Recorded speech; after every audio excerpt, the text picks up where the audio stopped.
அல்லாஹுவை நேசிப்பது ஹுப்புன் ஃபித்ரி, இயற்கையான நேசம். அல்லாஹுடைய தூதர் ஸல்லல்லாஹு அலைஹி வஸல்லம் சொன்னார்கள், குல்லு மௌலூதின் யூலது அலல் ஃபித்ரா, ஒவ்வொரு குழந்தையும் பிறக்கும் பொழுது ஃபித்ராவில் தான் பிறக்கிறது, இயற்கையில் தான் பிறக்கிறது. தன்னை படைத்த இறைவன் யார் என்பதை தெரிந்துதான் பிறக்கிறது. அல்லாஹ் ரப்புல் ஆலமீன் இந்த படைப்புகளை படைத்த பொழுதே எல்லோரிடத்திலும் அல்லாஹ் வாங்கினான் வாக்கு, அலஸ்து பி ரப்பிக்கும், நான் உங்களுடைய இறைவன் இல்லையா? எல்லா உயிர்களும் சொன்னது பலா, ஆம் யா அல்லாஹ். அந்த இயற்கை முஸ்லிம்களாக இருந்தாலும் முஸ்லிம் அல்லாதவர்களாக இருந்தாலும், இறைவனை ஏற்று வாழ்பவர்களாக இருந்தாலும் இறைவனை ஏற்று வாழாதவர்களாக இருந்தாலும், யாராக இருந்தாலும் அவர்களுடைய உள்ளத்தில் இயற்கையாக ஏதோ ஒரு மூலையிலாவது இருக்கும், தன்னை படைத்த இறைவன் அல்லாஹ், அவனை நாம் நேசிக்க வேண்டும் என்று. என்னை படைத்தவன் ஒருவன் இருக்கிறான், அவனுடைய நேசம் என்னுடைய உள்ளத்தில் இருக்கிறது என்பது எல்லோருக்கும் இயற்கையான ஒன்று. இமாம் ஜௌசி ரஹிமஹுல்லா சொன்னார்கள், ஆனால் அல்லாஹுடைய தூதரை நேசிப்பது ஹுப்புன் இக்தியாரி, தேர்ந்தெடுத்து நேசிப்பது. அல்லாஹுடைய தூதருடைய வாழ்க்கையை தெரியாமல் ஒருவர் அல்லாஹுடைய தூதரை நேசிக்க முடியாது. அல்லாஹுடைய தூதருடைய குணத்தை தெரியாமல் ஒருவர் அல்லாஹுடைய தூதரை நேசிக்க முடியாது. அல்லாஹுடைய தூதருடைய பண்புகளை அறியாமல் ஒருவர் அல்லாஹுடைய தூதரின் மீது முஹப்பத்தை வைக்க முடியாது. அதனால்தான் அம்ர் இப்னு ஆஸ் ரலியல்லாஹு அன்ஹு அவர்கள் சொல்லுகிறார்கள், நாங்கள் எங்களுடைய பிள்ளைகளுக்கு எப்படி குர்ஆனை கற்றுக் கொடுப்போமோ அது போன்று அல்லாஹுடைய தூதருடைய வரலாற்றையும் கற்றுக் கொடுப்போம், சீராவை கற்றுக் கொடுப்போம். குர்ஆனை ஓதுவது, அல்லாஹுடைய தன்மைகளை வாசிப்பது அல்லாஹுவின் மீது உள்ள அன்பை வெளிப்படுத்தும், அதிகப்படுத்தும். சீராவை அறிவிக்கும் போது, அல்லாஹ்வுடைய தூதருடைய வரலாற்றை அறிவிக்கும் போது அல்லாஹ்வுடைய தூதரின் மீது உள்ள அன்பு அதிகமாகும். அதனால் நாங்கள் குர்ஆனை கற்றுக் கொடுப்பது போன்று எங்களுடைய பிள்ளைகளுக்கு நாங்கள் சீராவை, அல்லாஹ்வுடைய தூதருடைய வரலாற்றை கற்றுக் கொடுப்போம். அல்லாஹ்வுடைய தூதருடைய இந்த தேர்ந்தெடுப்பின் இந்த நேசத்தை அல்லாஹ் கடமையாக்குகிறான். இது இல்லாமல் ஒருவருடைய ஈமான் முழுமையாகாது.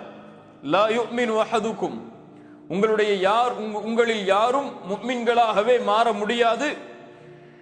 எதுவரை ஹத்தா அகூன அஹப்ப இலைஹி மின் வாலிதிஹி வ வலதிஹி வன்னாஸி அஜ்மஈன், உங்களுடைய பெற்றோர்களை விட, பிள்ளைகளை விட, ஒட்டுமொத்த உலகத்தை விடவும் நான் உங்களுக்கு நேசமுள்ளவனாக மாறாத வரை உங்களில் யாரும் முஃமினாகவே மாற முடியாது. ஈமானை முழுமையாகாது. இந்த ஹுப்புல் இக்தியாரியை உள்ளத்தில் முழுமையாக்காமல் அல்லாஹுடைய தூதர் ஸல்லல்லாஹு அலைஹி வஸல்லம் அவர்களை அதிகமாக இந்த பூமியில் நேசித்தவர்கள் யார்? நாம சஹாபாக்கள். அவர்களை போன்று அல்லாஹுடைய தூதரை நேசிக்கவே முடியாது. அல்லாஹுடைய தூதரோடு வாழ்ந்த அந்த நாட்கள் எல்லாம் அவர்களுக்கு சொர்க்கம். இந்த பூமியில் சொர்க்கத்தின் மனிதர் இந்த பூமியில் வாழ்வது, அவரோடு வாழ்வது என்பது சொர்க்கம் அவர்களுக்கு. இந்த பூமியில் அல்லாஹுடைய தூதரோடு காலையை கழித்தார்கள், மாலையை கழித்தார்கள், இரவை கழித்தார்கள். அந்த நபித்தோழர்கள் தான் எம்மை விட அல்லாஹுடைய தூதரை அதிகம் நேசித்தவர்கள். அவர்களுடைய நேசிப்பை நாம் எம்முடைய வார்த்தைகளால் விவரித்து விட முடியாது. அவர்களும் அல்லாஹுடைய தூதரை நேசித்தார்கள். அல்லாஹுடைய தூதரின் நேசமும் என் மீது கிடைக்க வேண்டும் என்று எல்லா நபித்தோழர்களும் விரும்பினார்கள்.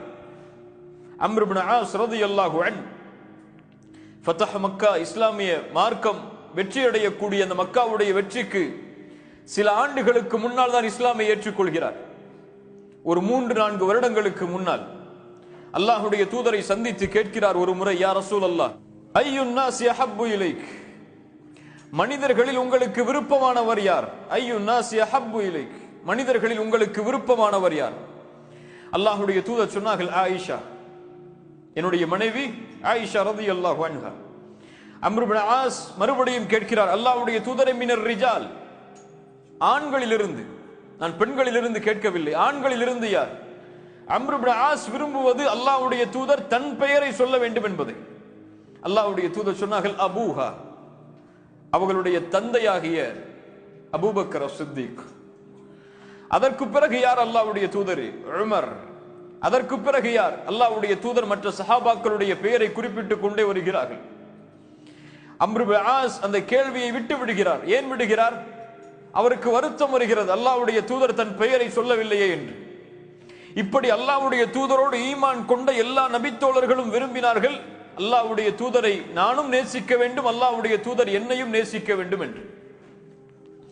அந்த சஹாபாக்கள் அவர்களுக்கு கொடுத்த கண்ணியம் மதிப்பு என்பது சாதாரணமானது கிடையாது.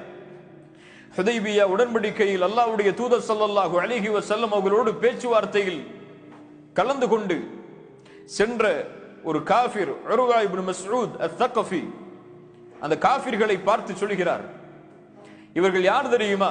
உர்வா இப்னு மஸ்ஊத் ஒரு இஸ்லாமிய மார்க்கத்தை ஏற்காத குறைஷி காஃபிர்.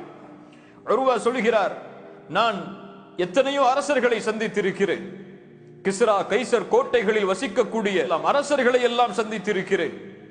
ஆனால் எந்த ஒரு அரசருக்கும் அவர்களுடைய தோழர்கள் கொடுக்காத கண்ணியத்தை முஹம்மதின் தோழர்கள் அவர்களுக்கு கொடுப்பதை பார்த்து ஆச்சரியப்படுகிறேன்.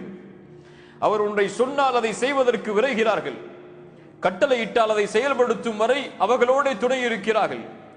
அவர்களை பார்க்கும் பொழுது கூட கண்ணியமான பார்வையில் பார்க்கிறார்கள்.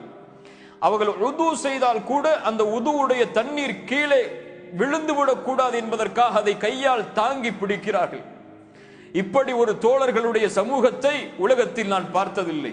நஜாசி அரசரை பார்த்திருக்கிறேன், கிஸ்ரா கைசரில் வசிக்கக்கூடிய அரசர்களை எல்லாம் பார்த்திருக்கிறேன். ஆனால் முஹம்மதின் தோழர்கள் அவர்களுக்கு கொடுக்கக்கூடிய கண்ணியத்தை போன்று வேறு யாரிடத்திலும் நான் கண்ணியத்தை கொடுத்ததை நான் பார்த்ததில்லை என்று உர்வா இப்னு மஸ்ஊத் அத்-தகஃபி அவர் கூறினார். அந்த நேசம், அதையெல்லாம் சில நிகழ்வுகளை கூறி நாம் அடையாளம் காட்டலாமே தவிர அதை முழுமையாக விவரித்து விட முடியாது. பத்ருடைய போர்க்களம், அல்லாஹ்வுடைய தூதர் வரிசைகளை சரிபடுத்துகிறார்கள். இதையெல்லாம் எப்படி வரலாற்றில் இருந்து நாம் மறந்தோம் என்று எமக்கு தெரியவில்லை. பத்ருடைய போர்க்களத்தில் அல்லாஹ்வுடைய தூதர் வரிசையை சரிபடுத்துகிறார்கள். அப்போது ஒரே ஒரு நபித்தோழர் மட்டும் வரிசையை விட்டு வெளியே வந்து நிற்கிறார். அல்லாஹ்வுடைய தூதர் ஸல்லல்லாஹு அலைஹி வஸல்லம் அவரை பார்த்து சொன்னார்கள், இஸ்தவ் யா சவாத், வரிசையை சரிபடுத்து சவாதே, ஏன் விலகி நிற்கிறாய் என்று அல்லாஹ்வுடைய தூதர் தன்னுடைய கையில் இருந்த குச்சியால் அவரை கொஞ்சம் குத்தி உள்ளே அனுப்புகிறார்கள். சவாத் ரலியல்லாஹு அன்ஹு அந்த நேரத்திலே சொன்னார்கள், அல்லாஹ்வுடைய தூதரை எனக்கு நீங்கள் நோவினை கொடுத்து விட்டீர்கள், நான் அதற்கு பழி தீர்க்க வேண்டும். அத்துறை சஹாபாக்கள் ஒன்று கூடி இருக்கும் பொழுது, எதிரிகள் அதை கண்காணித்துக் கொண்டிருக்கும் பொழுது அல்லாஹ்வுடைய தூதர் அந்த குச்சியை அவருடைய கையில் கொடுத்து சொன்னார்கள், என்னை பழி தீர்த்துக் கொள் என்று. அல்லாஹ்வுடைய தூதரை ஆடை இல்லாமல் இருந்தேன், நீங்கள் ஆடையோடு இருக்கிறீர்கள், ஆடையை உயர்த்துங்கள் என்று சொன்னார்கள். அல்லாஹ்வுடைய தூதர் ஆடையை உயர்த்துகிறார்கள், அவர்களை கட்டி அணைக்கிறார்கள், கையில் இருந்த குச்சியை தூக்கி எறிந்து. அல்லாஹ்வுடைய தூதர் ஸல்லல்லாஹு அலைஹி வஸல்லம் சவாதை பார்த்து கேட்டார்கள், சவாதை ஏன் இப்படி செய்கிறாய்? சவாத் ரலியல்லாஹு அன்ஹு சொன்னார்கள், யா ரசூலல்லாஹ், கத் ஹதர மா தரா, என்ன நடக்கப் போகிறது என்பதை நீங்கள் பார்க்கிறீர்கள். இந்த போர்க்களம் ஒன்று முடிவா அல்லது எங்களுடைய மரணமா தெரியாது. இதற்கு பிறகு நாங்கள் திருப்பி வருவோமா மாட்டோமா என்று எங்களுக்கு தெரியாது. ஆனால் இந்த பூமியை விட்டு நான் பிரியும் பொழுது நான் தொட்ட கடைசி தோளாக உங்களுடைய தோல் இருக்க வேண்டும் என்று ஆசைப்பட்டேன், அதனால் இப்படி செய்தேன். அந்த போர்க்களத்தில் அவர் ஷஹீதானார். கண்ணியத்துக்குரியவர்களே, இப்படி சஹாபாக்களுடைய முஹப்பத்தை எல்லாம் நாம் புரிந்து கொள்வதற்கு எமக்கு ஒரு தனி சிந்தனை தேவைப்படும். அவ்வளவு தூரத்தில் தான் அந்த வரலாறுகளை விட்டு நாம் விலகி வாழ்கிறோம். இந்த நபித்தோழர்களுடைய வாழ்க்கையில் அவர்கள் சந்தித்த மிகப்பெரிய சோதனைகளுக்கெல்லாம் மிகப்பெரிய சோதனை அல்லாஹ்வுடைய தூதர் ஸல்லல்லாஹு அலைஹி வஸல்லம் அவர்கள் மரணமான அந்த நாள். நபித்தோழர்கள் எல்லாம் ஸ்தம்பித்து விட்டார்கள். அந்த நிகழ்வை நாம் இப்போது சொன்னாலே நம்முடைய உள்ளம் அதை தாங்க முடியாது, ஏற்றுக்கொள்ள முடியாது. அவ்வளவு பாரமான ஒரு நிகழ்வு. அல்லாஹ்வுடைய தூதர் ஸல்லல்லாஹு அலைஹி வஸல்லம் அவர்கள் மரணித்த அந்த நாள். இந்த பூமி முழுக்க வெளிச்சமானது, வெளிச்சத்தால் சூழ்ந்தது. அல்லாஹ்வுடைய தூதர் ஸல்லல்லாஹு அலைஹி வஸல்லம் இந்த பூமியில் பிறந்த பொழுது இந்த பூமி முழுக்க இருளானது.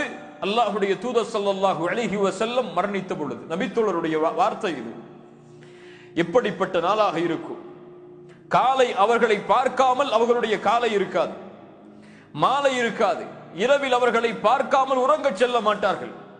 அல்லாஹ்வுடைய தூதர் வீட்டிலிருந்து விழித்து வெளியே வருவதற்கு முன்னதாகவே அவர்கள் வரவேற்பதற்காக அதிகாலையில் அல்லாஹ்வுடைய தூதருடைய வீட்டின் வாசலில் நபித்தோழர்கள் எப்போதுமே அல்லாஹ்வுடைய தூதருடைய வீட்டின் வாசலில் அல்லாஹ்வுடைய தூதருடைய வருகைக்காக காத்திருக்கக்கூடிய தோழர்கள். அல்லாஹ் ரப்புல் ஆலமீன் அவர்களுக்கு கொடுக்கக்கூடிய அந்த பிரவேசியை அவர்கள் கொடுக்க வேண்டும் என்பதற்காகவே சூரத்துல் ஹுஜராத்தை இறக்குகிறார். நபியோடு நீங்கள் இப்படித்தான் நடந்து கொள்ள வேண்டும் அவர்கள் மனைவிமார்களோடு இருக்கும் பொழுது என்று அல்லாஹ் ரப்புல் ஆலமீன் அந்த உறவை ஒழுங்குபடுத்துகிறார். அல்லாஹ்வுடைய தூதர் ஸல்லல்லாஹு அலைஹி வஸல்லம் அவர்களை நபியாக மட்டும் பார்க்கவில்லை, ஒரு நண்பராக பார்த்தார்கள், தோழராக பார்த்தார்கள், தலைவராக பார்த்தார்கள், ஒரு தளபதியாக பார்த்தார்கள், தங்களை வழிநடத்துபவர்களாக பார்த்தார்கள், தங்களுக்கு சிரமம் வரும் பொழுது உதவி செய்யக்கூடிய உதவியாளராக பார்த்தார்கள், தாங்கள் அனாதைகளாக இருந்தால் தங்களை அரவணைக்கக்கூடியவர்களாக பார்த்தார்கள், நண்பராக, தோழராக, தலைவராக, ஒரு தந்தையுடைய அந்தஸ்தில் கூட பல நபித்தோழர்கள் அல்லாஹ்வுடைய தூதரை பார்த்தார்கள். அவர்களுடைய திருமண நிகழ்ச்சியில் அல்லாஹ்வுடைய தூதர் கலந்து கொள்வார்கள். அவர்களுடைய வீட்டில் ஒரு ஒரு ஒரு ஒரு புதிய வீடு கட்டப்பட்டால் அதற்கு அல்லாஹ்வுடைய தூதர் அழைக்கப்படுவார்கள்.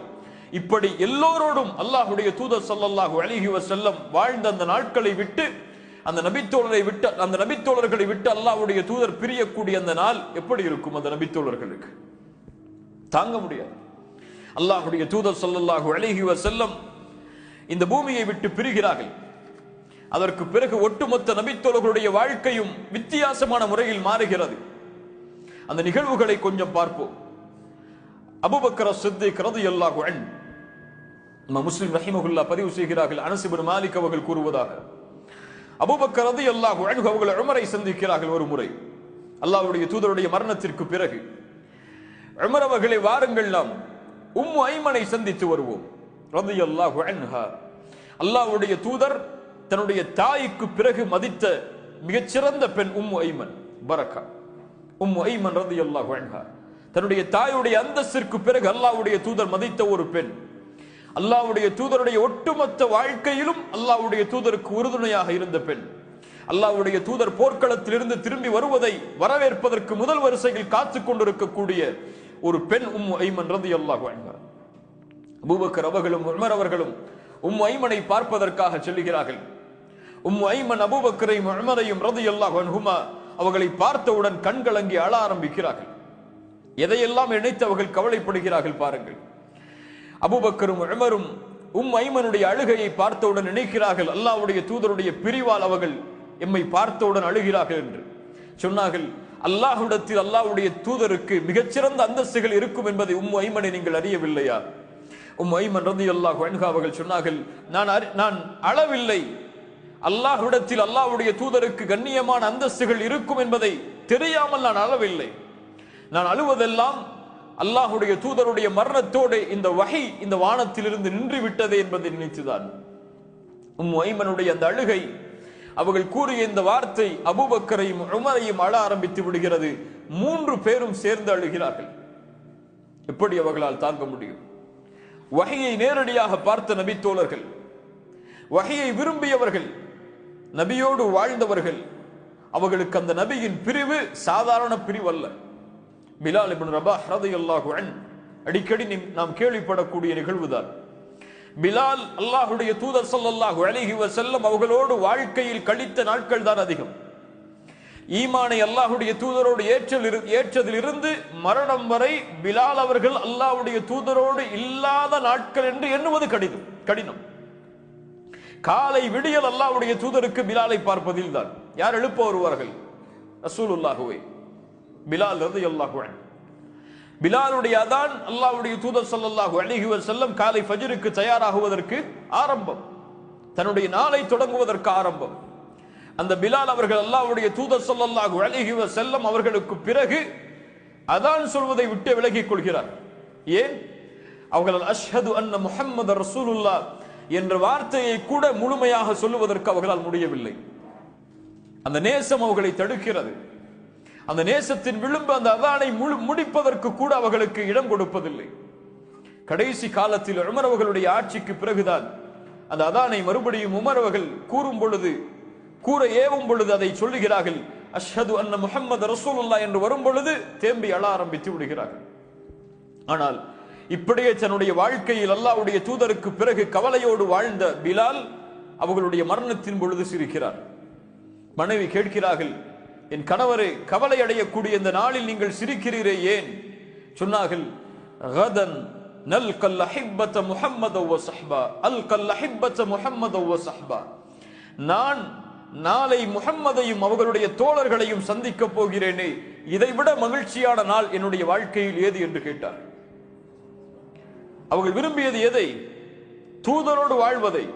இந்த உலகத்தில் அவர்களுக்கு அந்த வாய்ப்பு பறிபோகிவிட்டாலும் எப்படியாவது மறுபடியும் அந்த தூதரை நாங்கள் சந்தித்து விட வேண்டும் என்று அவர்கள் விரும்பினார்கள், நேசித்தார்கள் அதை.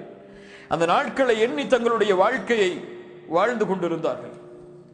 ரசூலுல்லாஹி ஸல்லல்லாஹு அலைஹி வஸல்லம் அவர்கள் அறிவித்த ஒரு ஹதீஸ் அந்த நபித்தோழர்களுக்கு ஒரு பெருநாளாக கருதப்பட்டது. பெருநாளுக்கு கொடுக்கக்கூடிய மகிழ்ச்சியை போன்ற ஒரு நபியுடைய ஒரு செய்திக்கு அந்த நபித்தோழர்கள் மகிழ்ச்சியை கொடுத்தார்கள். அல் மர்உ மஅ மன் அஹப்ப, நாளை மறுமையில் ஒருவன் யாரை நேசித்தானோ அவர்களோடு இருப்பான் என்ற ஒரு செய்தி அவர்களுடைய உள்ளத்தில் ஆனந்தத்தை கொடுத்தது. ஏன்? அவர்கள் யாரை நேசித்தார்கள்? ரசூலுல்லாஹ். அதனால் மகிழ்ச்சி அடைந்தார்கள். நான் அல்லாஹ்வுடைய தூதரை நேசிக்கிறேன், மறுமையில் அல்லாஹ்வுடைய தூதரோடு வாழ்வேன் என்று. எம்முடைய வாழ்க்கையை கொஞ்சம் புரட்டி பாருங்கள். ரசூலை நாம் பார்க்கவில்லை இன்னும். அவர்களுடைய முகம் எப்படி என்று எம்முடைய பெரும்பான்மையான மக்களுக்கு தெரியாது. அவர்களுடைய வாழ்க்கையை தான் படித்திருக்கிறோம், அவர்களுடைய குணங்களை படித்திருக்கிறோம், பண்புகளை படித்திருக்கிறோம் ஓரளவுக்கு. ஆனால் எம்முடைய உள்ளத்தில் அந்த ஆசை இருக்கிறதா? நான் நாளை மறுமையில் சொர்க்கத்தில் நுழைந்தவுடன் நான் பார்க்கக்கூடிய முதல் முகமாக என்னுடைய தூதருடைய முகம் இருக்க வேண்டும் என்று கை வைத்து கேட்டு பாருங்கள். அந்த நினைவுகளை விட்டெல்லாம் தூரமாகிதான் ஏதோ ஒரு உலகத்தில் நாம் வாழ்ந்து கொண்டிருக்கிறோம். அல்லாஹ் எம்மை பாதுகாப்பானாக. அல்லாஹ்வுடைய தூதரோடு சொர்க்கத்தில் எப்படி வாழ்வது? அந்த வாய்ப்பை அல்லாஹ் அவர்களை பார்க்காதவர்களுக்கும் கொடுப்பானா? இமாம் தபரானி ரஹிமஹுல்லா அவர்கள் பதிவு செய்கிறார்கள், ஆயிஷா ரலியல்லாஹு அன்ஹா அவர்கள் கூறுவதாக, ஒரு மனிதர் அல்லாஹ்வுடைய தூதர் ஸல்லல்லாஹு அலைஹி வஸல்லம் இடத்திலே வருகிறார். யா ரசூலல்லாஹ், நான் உங்களை என்னுடைய உயிரை விட நேசிக்கிறேன். தூதரிடத்தில் பொய் சொல்லிவிட முடியாது. ஏதோ சில புகழ்ச்சிகளுக்காக எல்லாம் தூதருக்கு முன்னால் பேசிவிட முடியாது. அல்லாஹ் வசனத்தை இறக்கி விடுவான், இவர் முனாஃபிக் என்று சொல்லுகிறார். அந்த நபித்தோழர், அல்லாஹ்வுடைய தூதரே, என் உயிரை விட உங்களை நான் நேசிக்கிறேன். நான் என்னுடைய செல்வத்தை விடவெல்லாம் உங்களை நேசிக்கிறேன். என்னுடைய பிள்ளைகளை விடவெல்லாம் உங்களை நேசிக்கிறேன். அல்லாஹ்வுடைய தூதரே, உங்களோடு நான் இருக்கும் பொழுது மன நிம்மதியோடு வாழ்கிறேன். உங்களை விட்டு பிரிந்து நான் வீட்டிற்கு சென்று விட்டால் உங்களை பார்க்காத வரை என்னால் நிம்மதியோடு இருக்க முடியவில்லை. உங்களுடைய முகத்தை நான் பார்க்காத வரை பொறுமையோடு இருக்க முடியவில்லை. ஓடி வந்து விடுகிறேன் உங்களை பார்ப்பதற்காக. அல்லாஹ்வுடைய தூதரே, என் மரணத்தையும் உங்களுடைய மரணத்தையும் நினைத்து பார்க்கிறேன். நீங்கள் மரணித்தால் சொர்க்கத்தில் உயர்ந்த நபிமார்களோடு இணைந்து விடுவீர்கள் என்று நான் நம்பிக்கை கொள்கிறேன். ஆனால் நான் சொர்க்கத்திலே நுழைந்தால் நான் உங்களை சொர்க்கத்திலே பார்க்க முடியுமா என்று கவலைப்படுகிறேன். என்ன ஒரு பணிவு பாருங்கள் தூதரிடத்தில். நான் நபித்தோழர் சொர்க்கத்திலே வந்து உங்களை பார்த்து விடுவேன் என்று சொல்லவில்லை. என்ன கேட்கிறார்? நம்ம இன்னைக்கு அப்படிதான் நினைச்சிட்டு இருக்கோம், நம்ம சொர்க்கத்துக்கு போனா தூதரை பார்த்தரலாம் சொல்லி. அந்த தோழர் கேட்கக்கூடிய கேள்வி என்ன? அல்லாஹ்வுடைய தூதரே, நீங்கள் நபிமார்களோடு சொர்க்கத்தில் உயர்ந்த அந்தஸ்தில் வாழ்வீர்கள். நானும் ஒரு சாதாரண ஒரு நபித்தோழர், உங்களை சொர்க்கத்தில் உங்களோடு வாழ்வதற்கு, உங்களை பார்ப்பதற்கு என்னால் முடியுமா என்று பயப்படுகிறேன். அல்லாஹ்வுடைய தூதர் மௌனமாகி விடுகிறார்கள். அல்லாஹ் ரப்புல் ஆலமீன் இந்த கேள்விக்கும் இதை விரும்புவர்களுக்கும் பதில் சொல்கிறான் குர்ஆன். வமன் யுத்திஇல்லாஹ வ ரசூலஹு ஃபஉலாயிக மஅல்லதீன அன்அம அல்லாஹு அலைஹிம் மினன் நபிய்யீன். யார் அல்லாஹ்விற்கும் தூதருக்கும் கட்டுப்பட்டார்களோ இவர்கள் நாளை மறுமையில் அல்லாஹ்வால் அருள் செய்யப்பட்ட நபிமார்களோடு இருப்பார்கள். அவ்வளவுதான். அல்லாஹ்வால் அருள் செய்யப்பட்ட நபிமார்களோடு, உண்மையாளர்களோடு, சுஹதாக்களோடு, அல்லாஹ்வுடைய பாதையில் ஷஹீதானவர்களோடு, சாலிஹான மக்களோடு அவர்கள் வாழ்வார்கள். இந்த தோழமை தான் சிறந்த தோழமை. அல்லாஹ்வுடைய தூதரோடு மறுமையில் வாழ்வதற்கு அல்லாஹ் அந்த நபித்தோழருக்கு கொடுத்த நற்செய்தி, அல்லாஹ்விற்கு கட்டுப்படுங்கள், தூதருக்கு கட்டுப்படுங்கள். தூதருக்கு கட்டுப்பட்டவர் நாளை மறுமையில் ஹவுதில் தூதரை சந்திப்பார். எங்கே சந்திப்பார்? ஹவுத், மஹ்ஷர் மைதானத்தில் இருக்கக்கூடிய அந்த நீர் தடாகம். அல்லாஹ்வுடைய தூதர் தன்னுடைய கரத்தால் தண்ணீரை எடுத்து கொடுப்பார்கள் அவர்களுடைய உம்மத்திற்கு. அதில் தண்ணீரை கொடுப்பவருக்கு, குடிப்பவருக்கு தாகமே ஏற்படாது. அதற்கு பிறகு அந்த ஹவுதில் அல்லாஹ்வுடைய தூதரை சந்திப்பார். தூதருக்கு கட்டுப்பட்டவர் யார் தூதருக்கு கட்டுப்படாமல், அதோடு மட்டுமல்லாமல் தூதருடைய வழியை விட்டு மாற்று வழிகளை பின்பற்றினார்களோ, அல்லது தூதருடைய வழியை மாற்றி செய்தார்களோ, அல்லாஹ்வுடைய தூதர் ஒன்றை கூறியிருக்க, அல்லாஹ்வுடைய தூதர் ஒன்றை மார்க்கமாக கட்டளையிட்டிருக்க, மார்க்கம் அல்லாத ஒன்றை மார்க்கமாக தூதர் கூறியதாக எவர் ஒருவர் செய்கிறாரோ அல்லாஹ்வுடைய தூதராலே அவர் விரட்டப்படுவார். இருந்து சுஹ்கன் சுஹ்கன், தூரமாகி விடுங்கள் தூரமாகி விடுங்கள் என்று விரட்டுவார்கள் அல்லாஹ்வுடைய தூதர் ஸல்லல்லாஹு அலைஹி வஸல்லம் அவர்களை. அல்லாஹ்வுடைய தூதரை நாளை மஹ்ஷரில் சந்திக்க வேண்டும் என்றால், மறுமையில் அல்லாஹ்வுடைய தூதரோடு வாழ வேண்டும் என்றால், அல்லாஹ்வுடைய தூதரோட சொர்க்கத்தில் நுழைந்து அவர்களுக்கு அருகாமையிலேயே தங்களுடைய இருப்பிடத்தை ஆக்கிக் கொள்ள வேண்டும் என்றால் அதற்கு நபித்தோழராக பிறக்க வேண்டும் என்ற நிபந்தனை எல்லாம் கிடையாது. அதற்கு நீங்கள் மக்காவில் பிறக்க வேண்டும், மதீனாவில் மரணமாக வேண்டும் என்ற நிபந்தனை எல்லாம் கிடையாது. அதற்கு இருக்கக்கூடிய ஒரே நிபந்தனை அல்லாஹ்விற்கும் தூதருக்கும் கட்டுப்படுங்கள். அல்லாஹ் ஏவியதை செயல்படுத்துங்கள், அல்லாஹ் தடுத்ததை விட்டு விலக்கிக் கொள்ளுங்கள். அல்லாஹ்வுடைய தூதர் ஏவியதை செயல்படுத்துங்கள், அல்லாஹ்வுடைய தூதர் தடுத்ததை விட்டு விலகிக் கொள்ளுங்கள். அது எம்மை சொர்க்கத்தில் அழைத்து செல்லும், தூதரோடு வாழ்வதற்கு எமக்கு உதவி செய்யும்.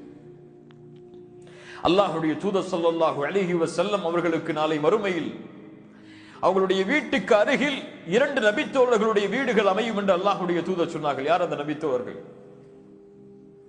இந்த நபித்தோழர்கள் என்னுடைய மறுமையில் என்னுடைய வீட்டின் அருகே இவர்களுடைய வீடுகள் இருக்கும், அண்டை வீட்டார்கள்.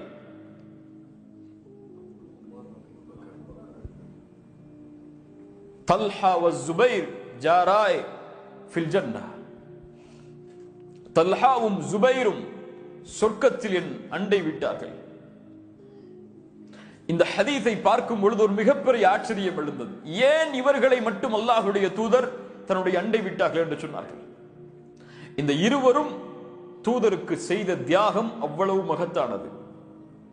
ஜுபைர் ரலியல்லாஹு அன்ஹு 8 வயதில் இஸ்லாமிய இருக்கிறார். மக்காவுடைய ஆரம்ப காலத்தில் 12வது வயதில் வாழ்ந்து கொண்டிருக்கும் பொழுது மக்காவில் அல்லாஹ்வுடைய தூதர் ஒரு உயர்ந்த மலைப்பகுதியில் வைத்து வேதனை செய்யப்படுகிறார்கள் என்ற ஒரு செய்தி ஜுபைர் அவர்களுக்கு வந்து சேர்கிறது. 12 வயது வாலிபர் கையில் வாளை உயர்த்தி கொண்டு தூதரை நோவினை செய்பவர்களுடைய தலையை இந்த வாளால் வெட்டி வீசுவேன் என்று வீதிகளில் உலா வருகிறார். அது ஒரு வதந்தி. அல்லாஹ்வுடைய தூதர், மக்கள் எல்லோரும் சொல்கிறார்கள், குலாமுன் மஅஹு ஸைஃப், ஒரு சிறுவன் அவனுடைய கையில் வாள் இருக்கிறது என்று மக்கள் எல்லோரும் பேசுகிறார்கள்.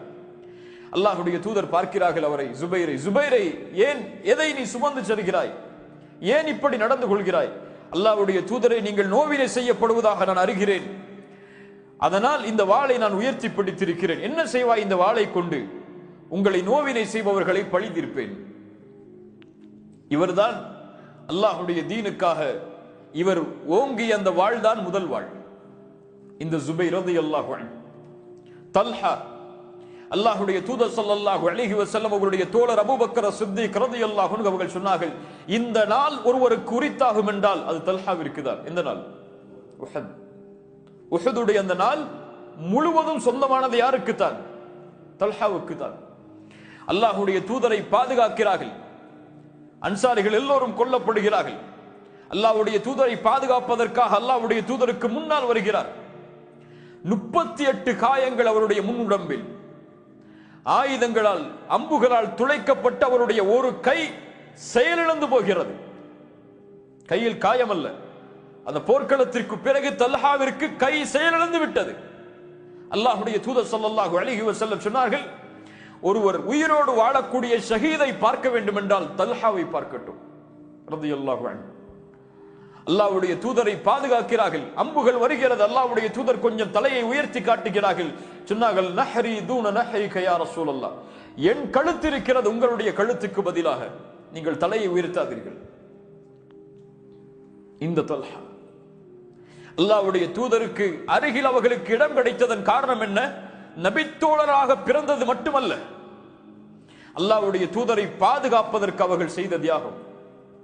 இந்த அல்லாஹ்வுடைய தூதரை நாம் பாதுகாக்க முடியாது, அவர்கள் உயிரோடு இல்லை இந்த பூமியில். அவர்களுடைய வாழ்வு கபரில் வேறு.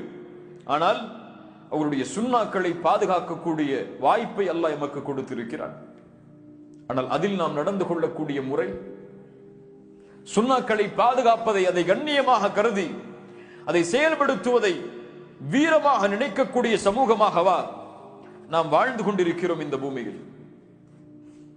சுப்ஹானல்லாஹ். கண்ணியத்துக்குரியவர்களே, அல்லாஹ்வுடைய தூதரோடு வாழ்வது, அல்லாஹ்வுடைய தூதரோடு மறுமையில் அவர்களோடு இருப்பது என்பது ஏதோ ஒரு சாதாரண விஷயமாக கிடைத்து விடாது. அது ஒரு பாக்கியம்.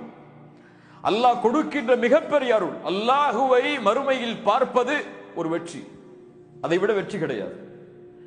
அதற்கு பிறகு அல்லாஹ் சொர்க்கத்தில் ஒருவருக்கு கொடுக்கின்ற மிகப்பெரிய அருள் ஹூரை விட, சொர்க்கத்துடைய மாளிகைகளை விட, சொர்க்கத்தில் கிடைக்கக்கூடிய அத்துணை அருள்கொடைகளை விடவும் தூதர் முஹம்மது ரசூல் ஸல்லல்லாஹு அலைஹி வஸல்லம் அவர்களை பார்ப்பது. முஸ்லிம் ரஹிமஹுல்லாஹ் ரபியா இப்னு கஅப் ரலியல்லாஹு அன்ஹு அவர்களுடைய ஹதீஸை பதிவு செய்கிறார்கள். ரபியா ஒரு ஏழ்மையான நபித்தோழர், மிக ஏழ்மையான நபித்தோழர். இவருடைய வரலாறு மிகச்சிறந்த வரலாறு, தேடி படியுங்கள். ரபியா இப்னு கஅப் அல்-அஸ்லமி ரலியல்லாஹு அன்ஹு அல்லாஹ்வுடைய தூதருக்கு பணிவிடையாளராக இருக்கிறார். அவர் சொல்கிறார், அவர்களே இந்த ஹதீஸை சொல்லுகிறார்கள், நான் அல்லாஹ்வுடைய தூதருக்கு உது செய்யக்கூடிய பாத்திரத்தை கொண்டு செல்வேன். அவர்களுக்கு பணிவிடை செய்யக்கூடிய ஒரு பணியாளனாகவே அல்லாஹ்வுடைய தூதரோடு இருந்தேன். அல்லாஹ்வுடைய தூதர் யாருக்கும் கொடுக்காத ஒரு வாய்ப்பை ரபியா அவர்களுக்கு கொடுத்தார்கள். அவர்களை பார்த்து ஒரு முறை சொன்னார்கள், ஃபகால் அலி சல், என்னிடத்திலே கேள், நான் உனக்கு அல்லாஹ்விடத்திலே கேட்டு தருகிறேன். இவ்வளவு பெரிய பாக்கியம். தூதர் துஆ கேட்பதை அல்லாஹ் மறுக்க மாட்டான். தூதருடைய துஆ அங்கீகரிக்கப்படும். அவர் ஏழ்மையான நபித்தோழர், அல்லாஹ்வுடைய தூதருக்கு பணிவிடை செய்வதுதான் அவருடைய வேலையை. அவர் வேறு ஏதாவது ஒன்றை கேட்டிருக்கலாம். அந்த நபித்தோழர் கேட்டார், அஸ்அலுக முராஃபகதக ஃபில் ஜன்னah, யா ரசூலுல்லாஹ், என்னுடைய தேவை எல்லாம் நாளை மறுமையில் உங்களுடைய தோழமை, அவ்வளவுதான். அஸ்அலுக முராஃபகதக ஃபில் ஜன்னah, எனக்கு வேண்டியதெல்லாம் நாளை மறுமையில் உங்களுடைய தோழமை தான். இந்த உலகத்தில் உங்களுக்கு பணிவிடையாளனாக இருக்கிறேன், நாளை மறுமையில் உங்களுடைய தோழமை தான் எனக்கு வேண்டும். அல்லாஹ்வுடைய தூதர் கேட்டார்கள், அவ கைர தாலிக், வேறு ஏதாவது? அவர் சொன்னார், இல்லை யா ரசூலல்லாஹ், ஹுவ தாக், அதுதான், வேற எதுவும் வேணாம். நான் வேற எதையும் உங்கள்ட்ட கேட்கல. சொர்க்கத்திலையும் எனக்கு அது வேணும் இது வேணும்னு கூட கேட்கல. எனக்கு தேவை நாளை மறுமையில் உங்களுடைய தோழமை, அதை பெற்று தாருங்கள். ரசூலுல்லாஹி ஸல்லல்லாஹு அலைஹி வஸல்லம் சொன்னார்கள், ஃபஇன்னி அலா நஃப்ஸிக பிகத்ரத்தி ஸுஜூத், நீ எனக்கு உதவி செய் ரபியா, சுஜூதை அதிகப்படுத்துவதை கொண்டு.